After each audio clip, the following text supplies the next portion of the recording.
ভাই আপনার মুখে হাসি দেখতে চাই ভাই।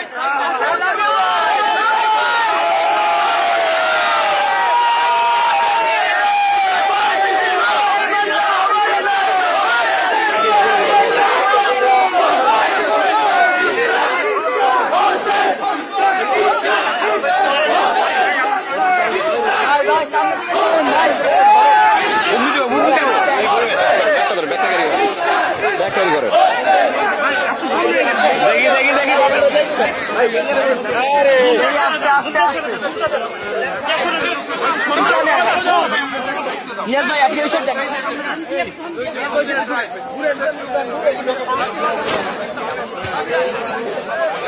আস্তে আস্তে আস্তে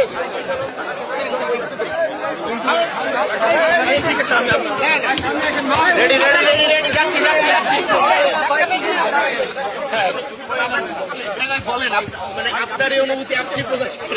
আমরা আজকে এই এখন পর্যন্ত আমাদের এই আসনে ৯৯টি কেন্দ্রের ফলাফল আমরা পেয়েছি। আমাদের এখানে ১০০টি কেন্দ্র রয়েছে। এই ৯৯টি কেন্দ্রে সর্বমোট ফলাফল অনুযায়ী আমি প্রায় ২৪,০০০ ভোটে এগিয়ে আছি। সবকিছুর মালিক মহান আল্লাহ তাআলা, সব শুকরিয়া মহান আল্লাহ তাআলার প্রতি। মহান আল্লাহ তাআলার অশেষ রহমত ছিল দেখে আজকে আমরা এখানে বিজয়ের দ্বার প্রান্তে পৌঁছে গিয়েছি। তবে এই আসন শুধু নয়, ঢাকা শহরের টোটাল ভোট অ্যানালিসিস করে দেখতে হবে। আমরা গতকাল থেকে কিন্তু অনেকগুলা অভিযোগ যে জামাতের প্রার্থীরা তারা টাকা দিয়ে ভোট কেনার চেষ্টা করছে, টাকা দিয়ে প্রশাসনকে কেনার চেষ্টা করছে। সূত্রাপুর থানার জামাতের নায়েবে আমির টাকা বিতরণ করতে গিয়ে সহকারী প্রিজাইডিং অফিসারের সাথে টাকা বিতরণ করতে গিয়ে ধরা পড়েছে এবং 2 দিনের জেলকে তাকে কারাদণ্ড দেওয়া হয়েছে। তো আমাদেরকে এখন গভীরভাবে পর্যালোচনা করতে হবে। এই সরকার বরাবরই আমরা বলে আসছি তারা পক্ষপাতিত্বমূলক আচরণ করছে, জামাত এবং এনসিপির প্রতি তারা পক্ষপাতিত্ব করেছে।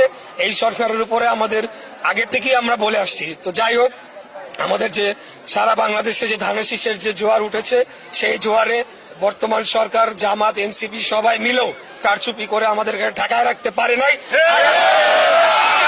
আগামী দিনেও পারবে না ইনশাল্লাহ।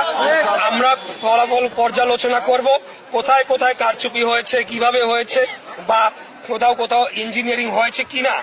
যদি হয়ে থাকে সেটা যাতে ভবিষ্যতে না হয়, আর যদি না হয়ে থাকে তাহলে তো আলহামদুলিল্লাহ। এটি আমি বলতে চাই। ঢাকা 6 ভোটার প্রায় 3 লাখ ছিল, কিন্তু সেই তুলনায় টার্নওভার কিন্তু অনেক কম। মানে Right. সেটার কারণটা কি মনে করেন আপনি? এটার কারণ আমরা মনে করি যে আমাদের যারা প্রতিদ্বন্দ্বী রাজনৈতিক দল তারা বাড়ি বাড়ি গিয়ে একটা ভয়ভীতি প্রদর্শন করেছে।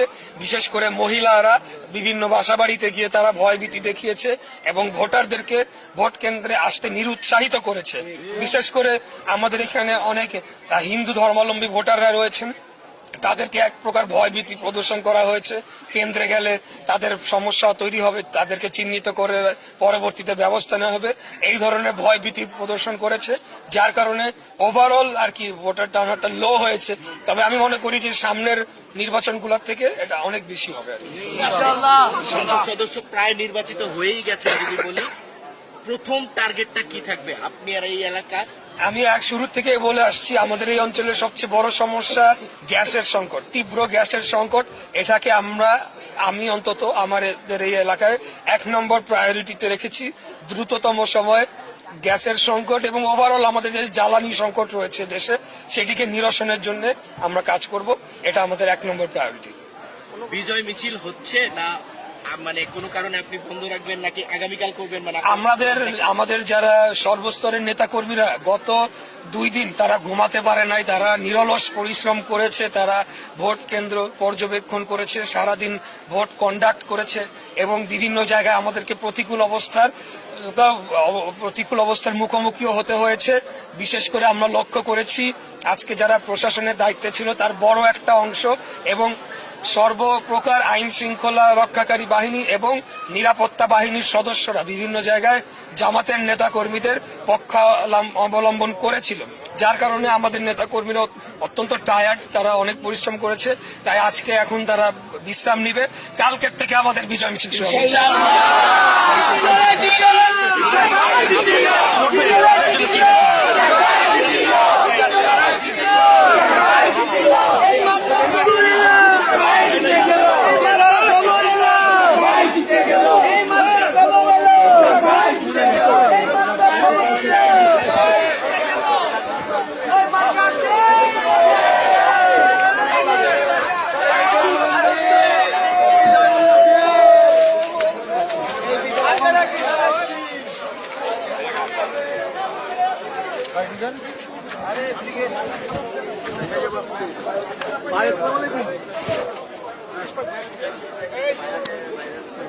Kasta